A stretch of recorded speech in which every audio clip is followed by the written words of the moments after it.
మన పాపారావు గారు మంచిగా విశ్లేషించారు, కానీ కొంచెం భిన్నాభిప్రాయం ఉంది నాకు. ఆయన చెప్పిన కారణాలు సహాయక కారణాలు కరెక్ట్, ఆయన చెప్పినంత కరెక్ట్. భారతదేశ కమ్యూనిస్టు ఉద్యమ వైఫల్యానికి ప్రధానమైనటువంటి కారణం సరైనటువంటి యొక్క విప్లవ ప్రజాపందాన్ని రూపొందించుకోవడంలో కేంద్ర నాయకత్వం విఫలమవుతూ వచ్చింది. 25లో పార్టీ ఏర్పడితే 25 పోనీయండి, దాచిపెట్టి వదిలేద్దాం. 25లో పార్టీ ఏర్పడితే 30 దాకా పందాలు కాకపోగా దానికి ఒక పేరు పెట్టారు. ఏంది దానికి ఏదో ఉంది, కార్యాచరణకు ముసాయిదా ప్రకటన. 30 ఒక కార్యక్రమం లాంటిది ఏర్పాటు చేశారు. సమగ్రమైన పార్టీ కార్యక్రమం కాదు, కార్యాచరణకు ముసాయిదా ప్రకటన. అందులో సాయుధ తిరుగుబాటు పందాన్ని చెప్పారు. అది సమగ్రమైన పందా కాదు, అది కూడా బాగా అమలు జరగలేదు. తర్వాత 42లో 43 బిగినింగ్లో మొదటి పార్టీ మహాసభ జరిగింది. చాలా కాలం తర్వాత పార్టీ ఏర్పడ్డాక పిసి జోషి నాయకత్వంలో కల్తీ లేని మితవాద సంస్కరణవాద పందాన్ని కార్యక్రమం పందా రూపంలో రూపొందించలేదు, తీర్మాన రూపంలో పెట్టారు. పచ్చి కల్తీ లేని మితవాద సంస్కరణవాద పందాన్ని పెట్టారు. ఆ మహానుభావుడు మితవాదం గురించి నేను కొంచెం మంచిగా చెప్తా తర్వాత తెలంగాణ పోరాటం. కాబట్టి కమ్యూనిస్ట్ పార్టీ బలపడుతూ వచ్చింది. 25 నుంచి 40 వరకు భారతదేశంలో కమ్యూనిస్టు ఉద్యమం బలపడుతూ వచ్చింది. కానీ 42లో 40 నుంచి మితవాద సంస్కరణవాదం మొదలైంది. ముఖ్యంగా రెండో ప్రపంచ యుద్ధం ఎప్పుడు 41 జూన్ తర్వాత ప్రజాయుద్ధమే, మనకు కూడా ప్రజాయుద్ధమే అని చెప్పి అంతర్జాతీయ కమిటీను తీర్మానించకపోయినప్పటికీ కూడా మనకు కూడా ఇది ప్రజాయుద్ధం అని చెప్పి ఇక్కడి నాయకత్వం తప్పుడు చేసింది. కమిటీ తీర్మానం ఏంటి? సామ్రాజ్యవాద దేశాలు ఎవరైతే యుద్ధంలో ఉన్నారో అక్కడి కార్మిక వర్గానికి ఇది ప్రజాయుద్ధం అన్నది, వలస దేశాలకు కాదు. మనవాడు నెలల తరబడి తర్జన ఆఖరి తేల్చింది ఏంటంటే మనకు ప్రజాయుద్ధ పొందాలి. ప్రజాయుద్ధ పొందాలి అమలు జరిపి సమ్మెలు బంద్ చేసి, పోరాటాలు బంద్ చేసి, బ్రిటిష్ వాళ్ళకు కొంత కొట్టుకుంటూ అధికోత్పత్తి చేయాలని చెప్పి మొత్తం కొట్టేటప్పటికి ఆ పీరియడ్ క్విట్ ఇండియా ఉద్యమాన్ని కాంగ్రెస్ వాళ్ళు పిలిపిస్తే మనం అప్పటి వరకు సంపాదించుకున్న బలంలో కొంత కోల్పోయినాం. కాంగ్రెస్ వాళ్ళు బలపడ్డాడు. ఇది ఒక పెద్ద చారిత్రక తప్పు. అది అయిపోయిందా? 48 రెండో మహాసభ వచ్చింది. ఇక రణదీవ గారు తయారయ్యారు. భారతదేశంలో ఈ దుస్థితికి అంతా నాయకులకి ప్రధాన కారణం నాయకత్వాన్ని. రణదీవే తయారయ్యాడు. రణదీవ ఏమన్నాడు? పిసి వచ్చినంత మితవాదం అదంతా కరెక్ట్ కాదని చెప్పి అక్కడ కూడా సమగ్రమైన కార్యక్రమం పందా రూపొందించలే 48లో. అక్కడ తీర్మానం ఏం చేశారు? ఆ తీర్మానం ఏం చేశారు? కార్మికుల సర్వాత్మ తిరుగుబాటు పందా అన్నారు. తెలంగాణ పోరాటం జరుగుతుంటే 40 తర్వాత దేశంలో వచ్చినటువంటి యొక్క ప్రజా వెల్లువ, యుద్ధానంతర వెల్లువ ప్రపంచవ్యాప్తంగా వచ్చింది, మన దగ్గర కూడా వచ్చింది. ఆ యుద్ధానంతర వెల్లువలో భాగంగా తెలంగాణ సాయుధ పోరాటమే కాకుండా పున్నప్రభ, ఐలారు, తెబాగా, వర్లి, దేశంలో అనేక రైతాంగ పోరాటాలు వచ్చినాయి. మన రణదేవి గారికి కనపడలే. వీళ్ళు గుట్టి నాయకులు, అంత పెద్ద పోరాటాలు జరుగుతుంటే అవి కనపడలే వాళ్ళకు. తెలంగాణ సాయుధ పోరాట విశిష్టత కనపడలే. కార్మికులు తిరుగుబాటు చేయాలని చెప్పి జనరల్ స్ట్రైక్ పిలిపించిండు. పెద్ద ఎత్తున స్ట్రైక్ ఇచ్చేది మొత్తం దెబ్బతిన్నది, అనేక మంది చనిపోయారు, నిర్బంధం వచ్చింది, అట్టర్ ఫెయిల్ అయింది. తెలంగాణ సాయుధ పోరాటాన్ని పిసి జోషి వ్యతిరేకంగా ఉపయోగించాడు. రెండో మహాసభలో ముఠాతత్వం తెలంగాణ సాయుధ పోరాటాన్ని ఒకటిని హైలైట్ చేశాడు. పండాగ కాదు, పిసి జోషికి వ్యతిరేకంగా చేశాడు, కానీ పండాగ ఒప్పుకోలేదు. ఆ పీరియడ్లో సరిగ్గా రెండో మహాసభ జరిగిన తర్వాత ఆంధ్ర సెక్రటేరియట్ ఆంధ్ర థీసిస్ పేరుతో తెలంగాణ పోరాట అనుభవాల ఆధారంగా ఒక మంచి పందా, మౌలికంగా సరైన పందా, దాంట్లో కొద్ది గొప్ప లోపాలు ఉన్నాయి, డివి గారు వివరించారు, కానీ మౌలికంగా సరైన ప్రజాయుద్ధ పందా. ఆ పందాన్ని రూపొందిస్తే దాన్ని చర్చ కూడా పెట్టకుండా పక్కన పడేసి అదంతా మితవాద పందాలని పెట్టేసి. ఇక్కడ ఒక విషయాన్ని మీ దృష్టిలో తీసుకురాదలుచుకున్నా. సుందరయ్య గారు నేనే నడిపాడు తెలంగాణ పోరాటం అంటాడు, కానీ ఈ ఆంధ్ర థీసిస్ని వ్యతిరేకించిన మరి నువ్వే తెలంగాణ పోరాటం నడిపితే పోరాట అనుభవాల ఆధారంగా తయారు చేసిన ఆంధ్ర థీసిస్ని నువ్వెందుకు మితవాదం ఉన్నావు? రణదీవే మితవాదం అన్నాడు, సుందరయ్య కూడా మితవాదం అన్నాడు. కాబట్టి సుందరయ్య గారు కూడా రణదీవేతో ఇంకో రకంగా గొంతు కలిపి తెలంగాణ పోరాటం మళ్ళీ నేనే నడిపినంటాడు, మొత్తం నేనే అంటాడు. అది వేరే విషయం, చరిత్ర వేరే. అక్కడ మళ్ళీ సరైన పందా రాలేదు. తర్వాత అంతర్జాతీయ కొమింటన్ పత్రికలో ఒక దాంట్లో వ్యాసం వచ్చింది 50 ఫిబ్రవరిలో. వలస దేశాలకు అర్ధవలస దేశాలకు చైనా పందా వర్తిస్తుందని చెప్పి ఎడిటోరియల్ రాశారు దాంట్లో కొమింపాం పత్రికలో. అంటే అది మనకు కూడా వర్తిస్తుందిగా. అప్పుడు రణదీవి ఏం చేసిందంటే, అంతర్జాతీయ నాయకత్వం నా పందాన్ని అంగీకరించలేదు కాబట్టి అని అది మంచి పని చేశాడు, రాజీనామా చేశాడు. సెక్రటరీ రాజీనామా చేస్తే అప్పుడు ఎవరుగా అంతర్జాతీయంగా అంటే వరుస దేశాలకు పందా ఎవరు అమలు జరుపుతున్నారు? తెలంగాణ నాయకత్వం తెలంగాణ పోరాట నాయకత్వం అమలు జరుపుతుంది. అందుకని వెంటనే చంద్రరాజరావు తీసుకొచ్చి కేంద్ర కమిటీ సెక్రటరీ అయ్యాడు. దేవులపల్లి వెంకటేశ్వరరావు సెంట్రల్ కమిటీ సభ్యుడయ్యాడు. మన తెలుగు రాష్ట్రాల్లో ప్రధాన పాత్ర అయిపోయింది. చాలామంది చేరేస్తే కరెక్ట్ సంఖ్య తెలియదు, కానీ కనీసం 3-4 సెంట్రల్ కమిటీలో పోయారు. అప్పుడు ఇక తెలంగాణ లైన్ అమలులోకి వచ్చింది. కానీ కేంద్ర కమిటీలో అది అమలు జరగనీయలే. మళ్ళీ ముఠా కట్టారు వీళ్ళు. ఎవరు? డాంగే, అజయ్ ఘోష్, ఇంకోటి ఉండు 3 పీస్ అంటారు. ఈ ముగ్గురు కలిసి ముఠా కట్టి ఆ సహాయంగా రికార్డు మొదలుపెట్టారు. టైపిస్ట్ కూడా లేకుండా చేశారు చంద్రరాజరావు గారికి. అప్పుడు ఇక్కడి నుంచి ఆయన పేరు ఉండే ఇక్కడి నుంచి మనం టైపిస్ట్ పంపాల్సి వచ్చింది. మొన్నే చనిపోయాడు వీక్షణం మాజీ వ్యవస్థాపకుడు హనుమంతరావు గారు. హనుమంతరావు గారిని టైపిస్ట్ పంపాల్సి వచ్చింది. వాళ్ళు కుట్ర పని అట్లా చేస్తే వీళ్ళని పని చేయని ఏం చేయాలో అర్థం కాదు. గొడవలు అయినాయి. ఆఖరికి పంచాయతీ తెలుసుకోవడానికి రష్యా స్టాలిన్ దగ్గరికి పోయారు. స్టాలిన్ దగ్గరికి పోతే ఆయన ముందే నమ్రతగా చెప్పాడు, మీ దేశ పరిస్థితి గురించి నాకు ఎక్కువ తెలవే అన్నాడు. అంతవరకు మంచిదే, స్టాలిన్ కరెక్టే అన్నాడు. కానీ చర్చించినప్పుడు చైనా బాగానే ఉంటుంది కానీ మీకు బాగుండదు అన్నాడు. ఇంకో కొత్త పందా పెట్టాడు. 1951 భారత పరిస్థితిపై ఒక నోటు 1951 అని. అది అంటే కరెక్ట్ తప్పో రైటో భారతదేశంలో కమ్యూనిస్టు పార్టీ కార్యక్రమం ఏర్పాటు చేసుకుంది 51లో. అయితే అది మన దేశానికి వర్తించదు. అది కూడా మళ్ళీ సాయుధ తిరుగుబాటు గెరిల్లా పోరాటం కలిపి ఉంటుంది. అయితే డీవీ ఏమంటారంటే స్టాలిన్ విమర్శించకుండానే మన గుర్రలు ఏమైనాయా. మొన్న చివరి 70లో సౌరన్ పోసిపోయినప్పుడు నేను ఇంటర్వ్యూ చదివాను. మొన్న నాకు మంచి అవకాశం వచ్చింది. 4 నెలలు అన్నీ రిఫర్ చేసిన. చవన్లై మొదట్లో మొత్తం అదే చూపాడు. విదేశీ నాయకుల సలహాలు ఇచ్చేటప్పుడు తప్పులు జరిగే అవకాశం ఉంటుందన్నాడు. అందుకని మేమేమి మీకు సలహాలు తప్పుడు మా అనుభవం ఏదో చెప్తున్నాం. మా అనుభవం ఎంతవరకు వర్తిస్తుందో మీరు తీసుకోండి. నొక్కి చెప్పాడు. విదేశీ నాయకులకు అక్కడ పరిస్థితులు తెలవు కాబట్టి వాళ్ళు ఎంత అనుభవజ్ఞులైనా వాళ్ళ దేశంలో విప్లవం నడిపినప్పటికీ అది ప్రత్యక్షంగా పరిస్థితులు నిర్దిష్ట పరిస్థితులు జరగకపోవటం వల్ల నాయకత్వం ఇచ్చేదానికి తప్పులు జరిగే అవకాశం ఉంటుంది అన్నాడు. ఇది కరెక్ట్. స్టాలిన్ 40 తర్వాత రెండో ప్రపంచ యుద్ధం ముగిసిన తర్వాత చైనా పార్టీకి అలాంటి సలహా ఒకటి ఇచ్చాడు. కొమింటాంగ్తో మళ్ళీ 3వ ప్రపంచ యుద్ధం వస్తుందేమో, అప్పటికే 2 కోట్ల మంది చనిపోయారు. స్టాలిన్ అంతా కూడా మైండ్ అంతా ఎట్లుంది, మొత్తం దెబ్బతినిపోయింది.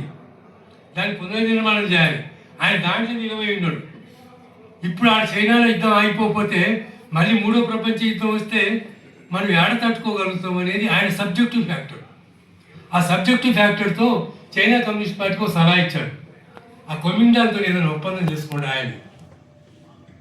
మావు మర్యాదగా పెద్ద మనిషి పెద్ద నాయకుడు సలహా ఇచ్చాడు, కానీ అది మనకు వర్తించదు. అక్కడ తరుముతున్నారు కొమింటాంగ్ని, వెంటబడి తరుముతూ విముక్తి చేసుకుంటూ పోతుండ్రు. అది వాళ్ళ మూడు, స్టాలిన్ మూడు. ఇది అది స్టాలిన్ సలహాని గౌరవప్రదంగా పక్కన పెట్టి, ఎందుకంటే పెద్ద నాయకుడు కదా, నీవి కూడా ఎప్పుడు స్టాలిన్ విమర్శించలేదు. నేనే కొద్దిగా ఎక్కువ సొరవ తీసుకుంటాను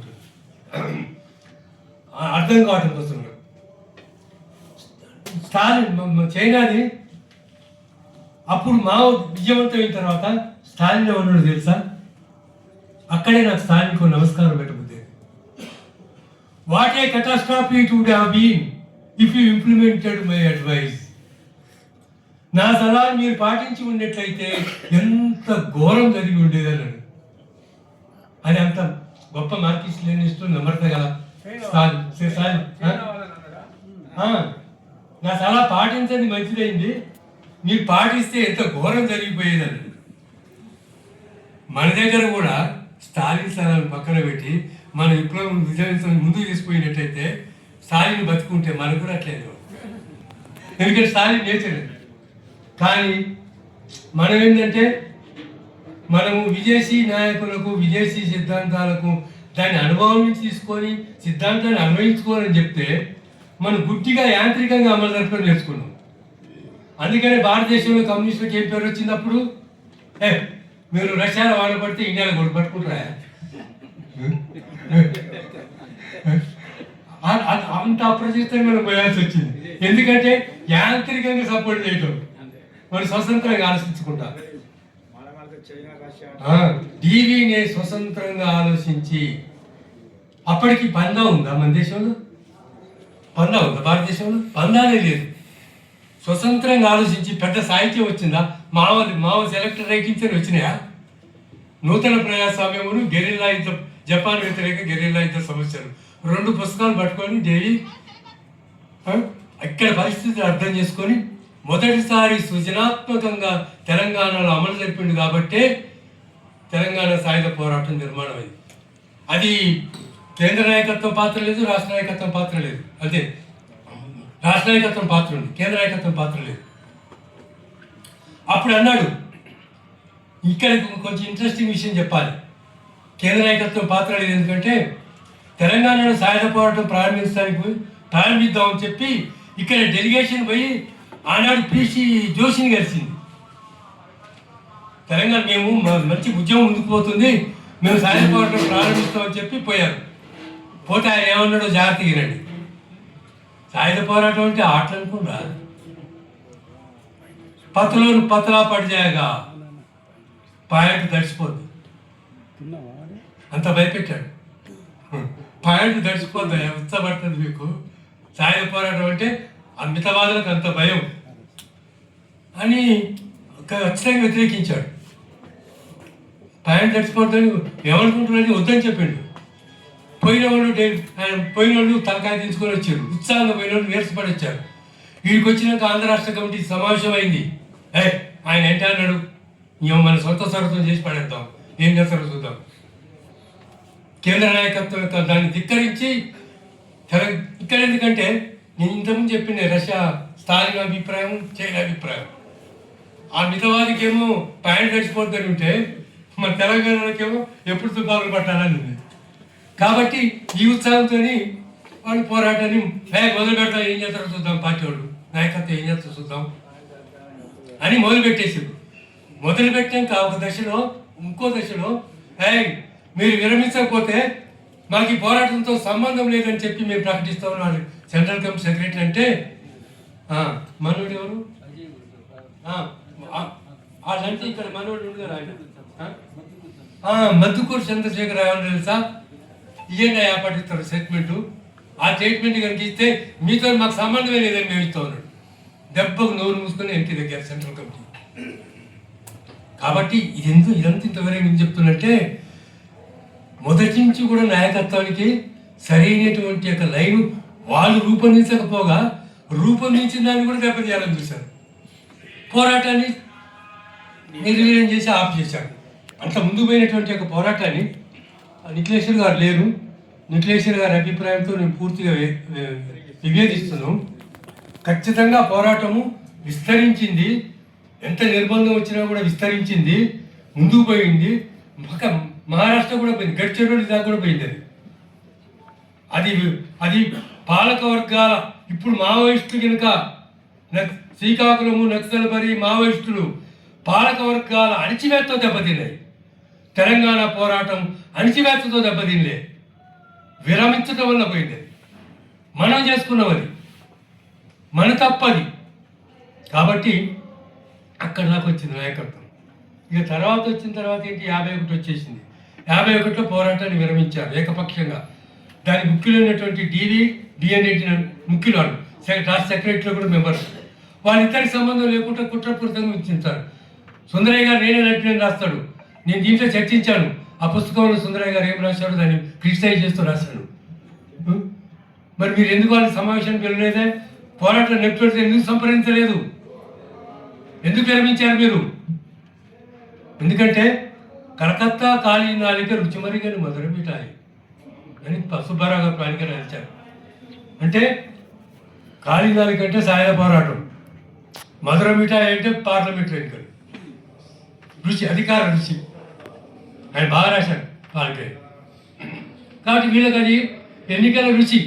ఎన్నికలు కావాలి, తొందరగా పోరాటం విరమిస్తేనే మళ్ళీ ఏ షరతు కూడా ఒప్పుకోలేదు. కేంద్ర ప్రభుత్వం ఏ షరతులు ఒప్పుకోకపోయినా షరతులు విరమింపజేశారు. ఎందుకు? తొందరగా ఎన్నికలు పాల్గొనాలి.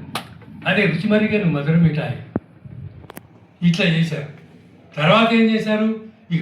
సరే, ఆ పరిణామం గురించి డీటెయిల్గా చెప్పడం కంటే కూడా అది ఒక దశ అయిపోయింది.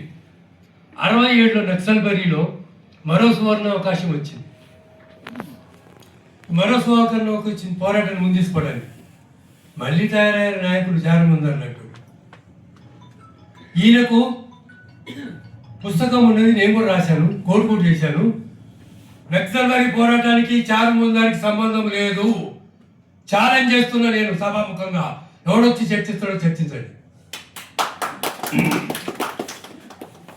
కాను సన్యాల్, జంగల్ సంతాల్, కోకర్ మజుదార్ వీళ్ళందరికీ ఉన్నది. ఈయన వ్యతిరేకించాడు. ప్రజల్ని సాయుధ పోరాటాన్ని కదిలిస్తానికి వ్యతిరేకించాడు. అప్పుడే 65లో జైల్లో ఉన్నప్పుడు చర్చలు జరిగినాయి. అప్పటించే కథా కార్యక్రమం మొదలు పెట్టాడు 65 నుంచే. అప్పుడు ఒప్పుకోలే కాను సన్యాల్ వీళ్ళు. అప్పుడు ఏమైనా ఒప్పందానికి వచ్చిందంటే, మేము ఒక ప్రాంతంలో పనిచేస్తాం, మీరు ఒక ప్రాంతంలో పనిచేయండి, అనుభవాలు తీసుకున్నాను. కాను సన్యాలు పనిచేసిన చోటనేమో ఉద్యమం ముందుకు పోయింది. చారుమంది గారు తీసుకున్న ఏరియాలో ఇక్కడ భూస్వాములు పట్టణాలు పరారైతే అక్కడ భూస్వాములు మన నాయకులను చదివేశారు. చారుమంది గారు పనిచేసిన ఏరియాలో ప్రజలకు ఎదిరేదా? గొప్ప నాయకుడిగా చలామణి అవుతున్నారు. చరిత్ర వక్రీకరించారు. చారుమంది గారికి అసలు విప్లవోద్యమాన్ని మంచి పెద్ద ఎత్తున నడిపిన అనుభవం లేదు. ఎక్కడ నడిపాడో చెప్పండి మీరు. గొప్ప నాయకుడు అని చెప్పి ఊరేగిస్తున్నారు కదా 60 ఏళ్ల నుంచి. ఏం చేశాడు మీ చారుమంది గారు? విప్లవానికి నష్టం, తీవ్రమైనటువంటి నష్టం తప్ప ఆయన ఎక్కడ చేశాడు? ఆయన ఎట్లా పోయిందా? 4 నెలలే నడిచింది నక్సల్బరీ పోరాటం. 4 నెలల తర్వాత దెబ్బతింది.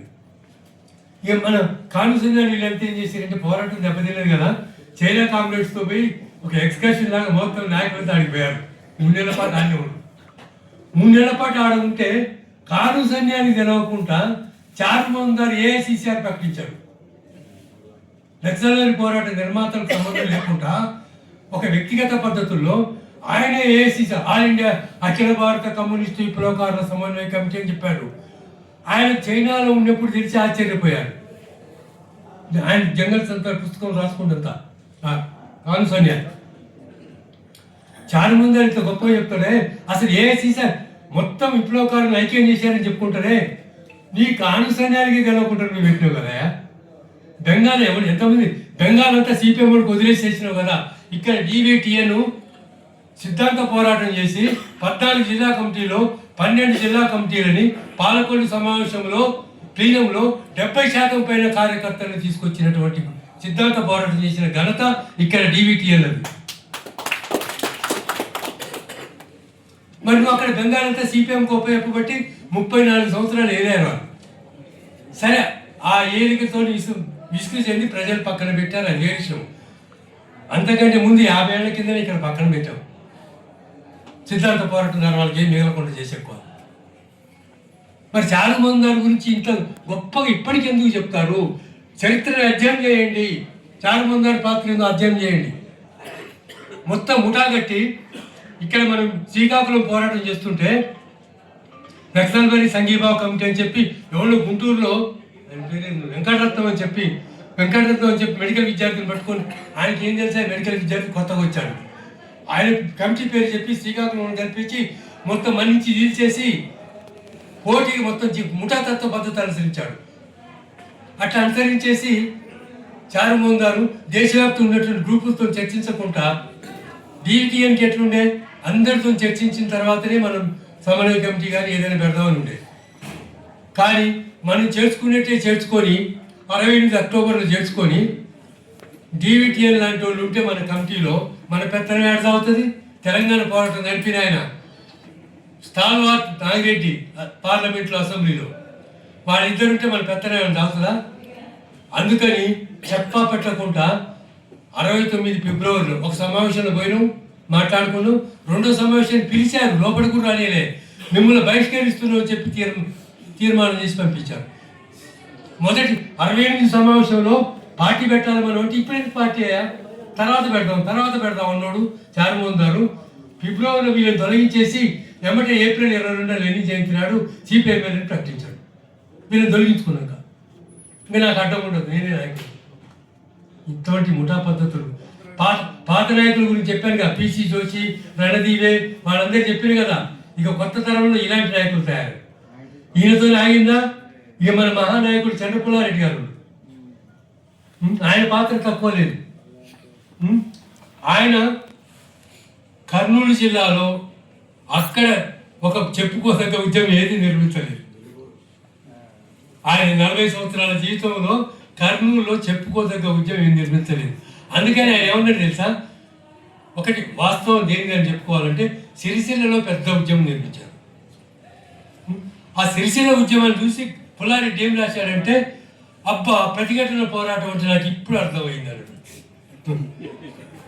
నువ్వు అప్పటిదాకా నడిపితే నీకు అర్థమైనప్పుడు, నువ్వు కర్నూలు నడిపితే అయ్యాని అర్థమైంది, నువ్వు నడపలేదు కాబట్టి ఇప్పుడు అర్థమైంది అన్నాడు. కాబట్టి ఈయన ఒక ముఠాతత్వం. పాలకులు భరద్వాజ్ పట్టాప్రగడ సదస్సు 69 ఏప్రిల్ 10, 11, 12 రాష్ట్ర సదస్సు జరిపితే తక్షణ కార్యక్రమం ప్రజాపందాన్ని ఆమోదిస్తే దాంట్లో పుల్లారెడ్డి సైలెన్స్ గుండి ముందే కుట్ర పన్ని పగిడేరు వచ్చేటట్టు చేసి 16వ తారీఖు నాడు నూగురు దళం, అక్కడి సంబంధం లేని నూగురు దళాన్ని తీసుకొచ్చి 6వ రోజే సదస్సు ఆమోదించిన లైన్ నుంచి పక్కకు పోయి ప్రజల్ని కదిలించేటువంటి ప్రజా విప్లవోద్యమాన్ని నిర్మించేటువంటి దాన్ని వదిలేసి అక్కడ పగిడేరు దాడులకు పాటుపడ్డాడు. మొత్తం పక్కదారి పట్టిపోతే ఎమ్మటి జులైలో రాష్ట్ర కమిటీ సమావేశం పెట్టి మళ్ళీ తర్వాత ఇంకోటి రాధక్క సమస్య మొదలైంది. విప్లవకారులు అప్పటికి 50 సంవత్సరాల పైన అందరికీ ఆదర్శంగా ఉండాల్సిన ఆయన అక్రమ సంబంధాలు పెట్టుకుని వచ్చి రామనరసింహ గారు మునిగేయాలని తీర్మానం చేసి పంపించాడు. పుల్లారెడ్డి గారు వద్దండి మొత్తం అన్నింటినీ తొలగించాలని అని చెప్పి రాష్ట్ర కమిటీ లెటర్ పెట్టాడు. మునిగే రేఖం తీర్మానం చరిత్ర అంతా ఉంది రికార్డు. జూలై సమావేశం పెడితే పుల్లారెడ్డి కూడా అన్నాడు, మై పొజిషన్ ఇండిఫెన్సబుల్, నా పరిస్థితి సమర్థించుకోలేనటువంటిది, నన్ను తీసేయండి అన్ని బాధ్యత నుంచి. మరి అట్లా అన్నాడు. ఏం చేశాడు? 69 జూలై సమావేశం బాగానే మళ్ళీ నిర్మల రాధక్కతో కలిసి మేమిద్దరం పెళ్లి చేసుకుంటామని లెటర్ రాశాడు. తప్పని ఒప్పుకుంటే రాష్ట్ర సమావేశంలో మళ్ళీ పెళ్లి చేసుకుంటారని మళ్ళీ ఉత్తరం ఏంటి అని చెప్పి అప్పుడు మళ్ళీ వెంటనే అప్పుడు అందరూ కూడా ఏంటంటే తప్పంటుడు కదా ఒక్క డి కృష్ణమూర్తి తప్ప రాష్ట్ర కమిటీలో అందరూ కూడా తప్పంటుడు కదా, డి కృష్ణమూర్తి లేదు తీసేయాలని. మిగతా వాళ్ళంతా నాగిరెడ్డితో అందరూ కూడా ఇది అవకాశం ఇద్దాం, తప్పంటుడు కదా అని అవకాశం ఇస్తే ఆయన పోయి అది మళ్ళీ సమర్థించుకుంటూ లేఖలు రాస్తుండు. పగిడేరు కట్టు దాన్ని కేడర్ ఆత్మరక్షణ పోరాటం అని కొత్త సిద్ధాంతం తయారు చేసి రాసి పంపుతూ ఉంటే మళ్ళీ రాష్ట్ర కమిటీ అంతా కమ్ము తిన్నది. ఏమిటి మన జులైలో ఏమన్నాడు, మళ్ళీ ఆగస్టులో రాస్తుండు అని చెప్పి వెంటనే సెప్టెంబర్లో సెక్రటేరియట్ సమావేశం జరిగింది. సెప్టెంబర్ సెక్రటేరియట్ సమావేశం జరగగానే అప్పుడు ఏకగ్రీవంగా పుల్లారెడ్డిని అన్ని బాధ్యతల నుంచి తొలగించాలి, ఈయన మారడు అని చెప్పి సెక్రటేరియట్ తీర్మానం చేసి, కానీ సెక్రటేరియట్ తీర్మానం అమలు జరగదుగా, అది ప్రపోజల్ పెట్టి రాష్ట్ర కమిటీలో ఆమోదించాలి. 69 డిసెంబర్లో మద్రాసులో జరిగే రాష్ట్ర కమిటీ ఎజెండాలో ఇది ఒక ముఖ్యమైన విషయం. మద్రాసు అరెస్టు జరగకపోతే భారతదేశ విప్లవ చరిత్ర ఇంకో రకంగా ఉండేది. ఎందుకంటే ఆ రోజు మద్రాసులో అందరూ అరెస్ట్ అయ్యారు. పుల్లారెడ్డిని ఆ రోజు అన్ని బాధ్యతలను తొలగించేవాడు. ఆయన సమావేశానికి ఎందుకు రాలేదు నాకు తెలియదు. నీవి కామెంట్ చేయలేదు కాబట్టి నేను మాట్లాడు.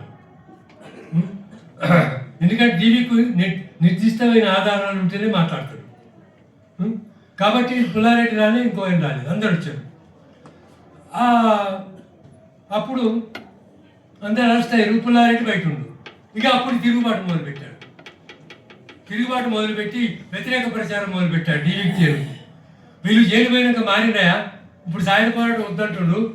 ఇప్పుడట మనమట వాళ్ళని విడిపించేది పౌర హక్కుల ఉద్యమం ప్రధాన కార్యక్రమం చేయాలట అని వక్రీకరించారు. అంటే మన నాయకులు జైల్లో ఉంటే విడిపించుకోవడానికి మనం పనిచేయమా? పౌర హక్కుల ఉద్యమం తప్ప అది నాయకులు విడిపించుకోవడానికి? అదంటే మనం సాయుధ పోరాటాన్ని విరమించినట్టేగా. ఇట్లా ఇది వికృత అర్థాలు చేశాడు. నాయకులు విడుదల చేయాలని ఆందోళన చేయడానికిను సాయుధ పోరాట మార్గాన్ని వెళ్ళడానికి ఏమైనా సంబంధం ఉందా? మొత్తం వక్రీకరించి ఇంకోటి వీళ్ళు వివరించుకోవడానికి అవకాశం లేదు. DVTN వాళ్ళ విషయం చెప్పడానికి అవకాశం లేదు. పుల్లారెడ్డి మొత్తం కూర్చోబెట్టి సమావేశాలు పెట్టి మొత్తం ఎక్కించి మొత్తం అంత ఖరాబ్ చేసి మొత్తం ఆయన కొట్టుకుపోయారు. ఇక మనం అంటే ఊర్లలో DVTN జైల్లో ఉన్నారు, కట్టుబట్టలతో మిగిలారు, బయట ఏం లేదు. మేము అప్పుడే రంగంలో ప్రవేశించాం 70 మార్చిలో ఫుల్ టైమర్స్ వృత్తిలో కాదు కరెక్ట్గా అప్పుడే. ఇక సిటీలో మళ్ళీ మేము ఇప్పుడున్న సెక్రటరీ మేమంతా కొన్ని ఉద్యమాలు చేసి మళ్ళీ కొంత డెవలప్ చేసాం. సరే, ఇక్కడ పాయింట్ ఏంటంటే ఈ పెద్ద పెద్ద నాయకులుగా చెప్తున్నటువంటి వాళ్ళ చరిత్ర హీనమైన చరిత్ర ఉంది. నేను బహిరంగంగా దాన్ని బయట తీసుకొస్తాను, ఖచ్చితంగా చెప్తాను, సవాల్ చేస్తున్నా. మీరు మాట్లాడాలంటే మొత్తం చర్చించడానికి వేదిక ఏ వేదిక నేను సిద్ధంగా ఉన్నాను వీళ్ళ పాత్ర గురించి. అట్లా వీళ్ళు చంద్రపుల్లారెడ్డి కథం చేశారు. వాళ్ళు జైల్లో ఉన్నారు, మొత్తం దెబ్బతినిపోయింది. మరి 72 జైల్లో ఉన్నప్పుడు ఖాళీ కూర్చున్నా 10 డాక్యుమెంట్లు రాశాడు డివి. అందుకని మేము దాన్ని ప్రింట్ చేసాము అధ్యయన కేంద్రం తరఫున. భారతదేశపు గొప్ప చర్చ, గ్రేట్ డిబేట్, చైనాకు రష్యాకు గ్రేట్ డిబేట్ జరిగింది 62-63లో. ఇది భారత విప్లవ పందా పైన భారతదేశపు గ్రేట్ డిబేట్ అని చెప్పి హెడ్డింగ్ పెట్టి అందులో కొన్ని ముఖ్యమైన డాక్యుమెంట్స్ అని నేను చెబుతున్నాను. మరి జైల్లో ఉండి వాళ్ళు నీరసపడలే. వాళ్ళు ఏం నిర్ణయానికి వచ్చారంటే DVTNలు మనం ఎట్లా బయటికి పోలేదు ప్రభుత్వము, మనం ఎట్లా దీర్ఘకాలికం ఒక 10 ఏళ్ళ బొమ్మప్పటి ముసలిలో అవుతాం, జైల్లో ఉండి మనం ఏం చేయగలుగుతామో రాసి పంపుతాం, డాక్యుమెంట్లను రాసి పంపుతామని 10 డాక్యుమెంట్లు రాశాం. మేము అప్పుడు ప్రభావితమైనాం. జైల్లో నుంచి రాసి పంపితే భారత విప్లవకాల అతివద్ద ధోరణి మా రూమ్కి వస్తే కాపీ చేస్తుంటే అప్పటిదాకా నాకు లింగా విజయ్ కుమార్ అని మా మిత్రుడు ఒకడు ఉండే, చారుమందారుడు.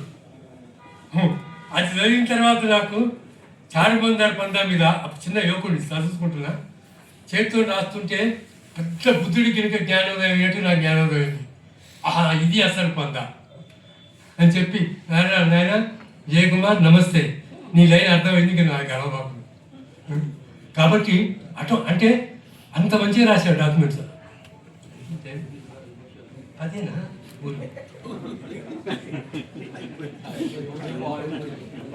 అయితే ఒకటి పాఠకులు నేను కోరేది ఏంటంటే, ఇప్పటిదాకా కొంచెం మామూలు బస్సులో వస్తున్నాను, ఇప్పుడు కొత్త ఎక్స్ప్రెస్లు వచ్చాయి ఫాస్ట్ పోయి మనం గమ్యం చేరుకోవాలంటే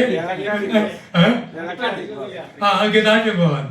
గుర్తు చేసినందుకు వెంకటరెడ్డి గారు ధన్యవాదాలు. కాబట్టి ఇదొకటి అంటే సరైన పందా లేదు, కరెక్టే. మరి DV గారు సరైన పందా రూపొందించారు కదా, మరి ఏమైంది? నేను స్పష్టంగా చారుమందారి పుల్లారెడ్డిని ఇంకెట్లా విమర్శిస్తున్నానో మా వాళ్ళని కూడా అదే తీవ్రతతో హెచ్చరిస్తున్నాను. మనం అమలు జరుపుతాం, మేము కూడా భాగమే దాంట్లో. DV రూపొందించేటువంటి ఒక పందాని మనం సరిగా అమలు జరపలేదు. మన కోసం చివరి దాకా ఓరియంటేషన్ క్లాసులని అదేని DV ఎంతో కష్టపడ్డాడు, ఎంతో ప్రయత్నించాడు. మనకు జీర్ణం కాలేదు, అది సరిగా జీర్ణించుకోలేదు, సరిగా అమలు జరపలేదు. మనం గినికి అమలు జరిపి ఉంటే మావోయిస్టు అక్కడ దాకా పోకపోదురు, మనం పోదుము. కొద్దిగా అమలు జరిపితేనే మద్దులపల్లి ఉద్యమం వచ్చింది, కొద్దిగా అమలు జరిపితేనే దమ్మపేట ఉద్యమం వచ్చింది, కొద్దిగా అమలు జరిపితేనే అదేంటి తూర్పుగోదావరి కొండమొదలు వచ్చింది. కొద్దిగానే, ఎక్కువ కాదు, కొద్దిగా అమలు జరిపినట్లు వచ్చింది. ఆ లైన్ గినక సరిగ్గా అమలు జరిపినట్టయితే ఇవాళ మావోయిస్టులు వీళ్ళంతా పోయి మన ముందుంది. కాబట్టి చారుమజుందారిని పుల్లారెడ్డిని ఎట్లా విమర్శిస్తున్నానో మా వాళ్ళని కూడా అంతే